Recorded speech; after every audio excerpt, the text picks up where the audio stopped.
Hi friends, ഞാനിന്നൊരു garam masala ഉണ്ടാക്കുന്നത്.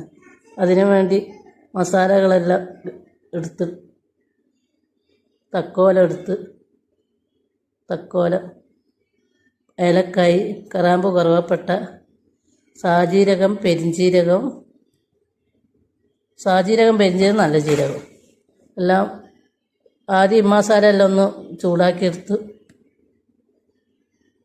നല്ലോണം ചൂടായതിന് ശേഷം ഒരു പാത്രത്തിൽ ഒഴിച്ച് വെച്ച്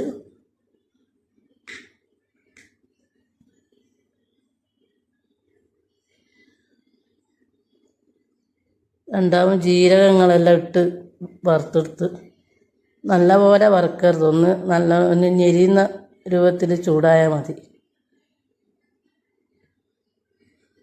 അങ്ങനെയെല്ലാം മിക്സിയിലാക്കി പൊടിച്ചെടുത്ത്